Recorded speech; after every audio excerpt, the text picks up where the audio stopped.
full acceleration now. The rumble of those four Mercedes. They're going down in grid order. So it's Engel from Gunnar, from Pla, from Baumann. Baumann just got his own battle to fight. He's in the Pro-Am class, but he's starting up fourth. Tidy down into turn one. This is normally the exit.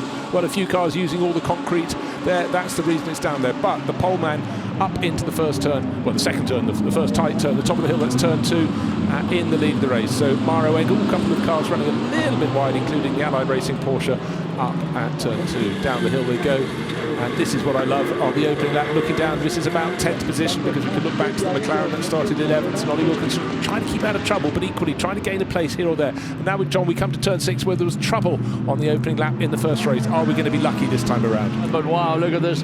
Albert Costa sliding down the inside, trying to follow Christian Engelhardt. Gets ahead. Does he get ahead of Dominic Baumann or not? I think he does, yes. He does. So Baumann started fourth. He's gone down to sixth, but he's not in the battle with his other front runners. He's running in the Pro-Am class. So a little bit of caution, but that's Albert Costa in Spain racing as he does, gaining positions. But a good move from Engelhardt to go up into fourth place. But the first three, it's Engel, Gunnar, Pla, and now the Porsche of Engelhardt up into fourth place. Riding on board the 88 ACA ASB car, Raffaele Marcello down the order, but he will be coming forward a little bit, one would think, but he's got an awful lot to climb. He's not even in the top 20, he's just got into top 20 graphic. Tight. Here they are now. Rouge so wide. The Bentley and Nelson Pansitici inside him, and inside the three of them, the two of them is Eddie Cheever minding his own business, and it's the car coming from behind. It's the Audi. It's the 32 Audi. Oh dear, it's the 32. Dries Van Toor up the inside. So okay. Four cars. I thought there were 4 cars involved. Now let's look at the Pro-Am points. If they finish as they are, 127.5 points. That will be victory in the championship by 11 points from Miguel Ramos on Enrique Chavez. Valentin Pierberg and Dominic Baumann. Their car is ahead on the track. Look at this getting again very racy, coming through turn 12 and through 13. 3 cars into one. It's going to be a tight squeeze. Aston hangs out. And that's the fact of Ferrari following.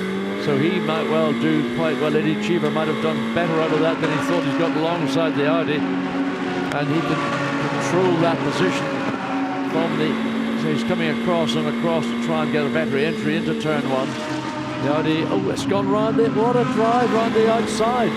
Well, that's Alex Zarco, and I think he's clearly spurred on by what his teammate Dennis Marshall did. He fancies going the inside of Nikolai Kjær, and I reckon the Ferrari might duck under the pair of them. Not quite at turn 2. But certainly had a look. So suddenly this is getting a little bit more exciting, John. And third place still being hotly contested. Jim Pla is getting pushed more and more by Christian Engelhardt as those first 2 cars escape. Maro Engel and Jules Gounon now nearly 5 seconds up at the road. They're only about half a second apart, 7/10 of a second apart. But has he got the move to stick? It's very tight. The nose looks like it's up the inside, John. Yeah, Engelhardt goes through. He's got it. He was just alongside, sufficiently alongside that Jim Pla. And watch Albert Costa now making the undercut to try and get him alongside to turn 13, and Jim Pla's had to concede 2 positions in the space of 4 corners, 3 corners. There is what we believe will be the lead car, but we have to see where the 89 Mercedes is in relation to it as onto the start-finish straight, building up speed. Well, looks like 89 is going to take the lead, because is it going to or not? It's going to be absolutely side by side as the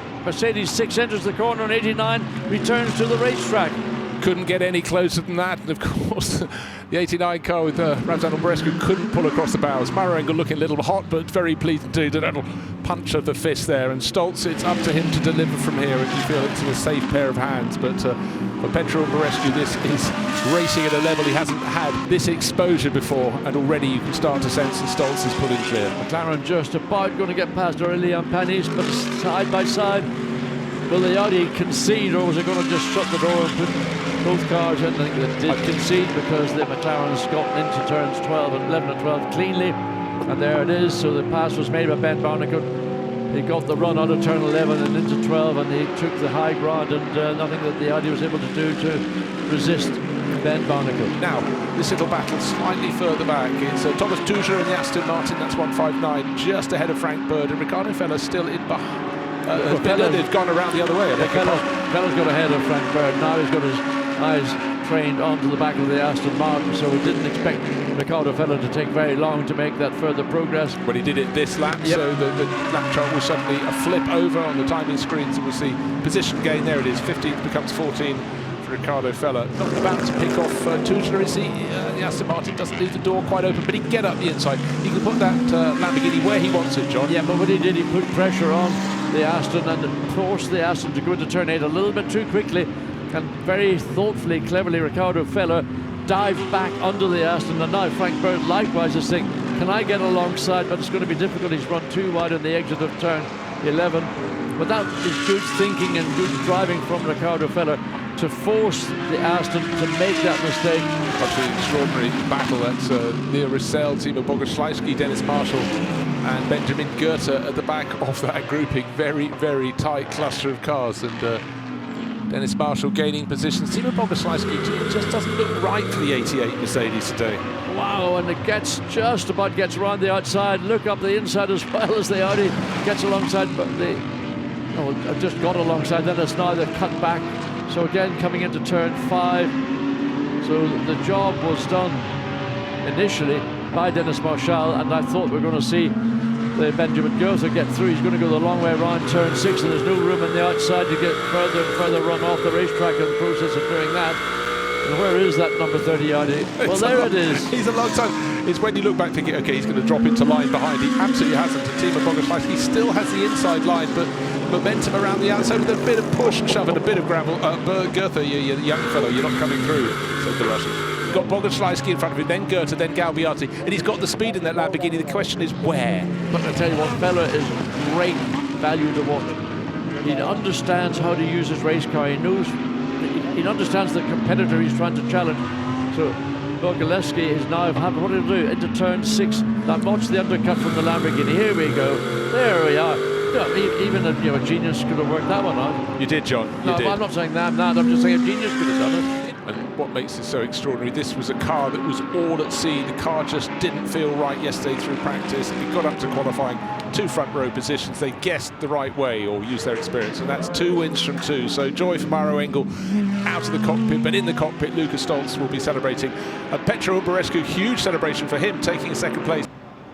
So just looking at the car, 7th, 8th, 9th and 10th, that's Konstantin Tereshchenko, sorry, 6th, 7th, Perez Compax is 7th, Antonio 8th, Aurelien Panis 9th, and is it going to be Leo Roussel taking 10th place? Top 10 completed by Roussel.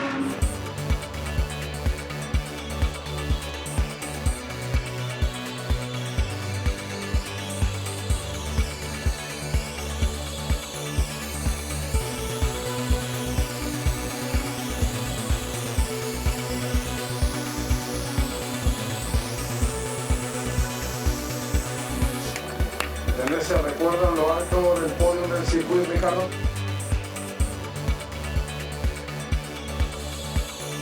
Champán. Están estos trofeos de la FAN.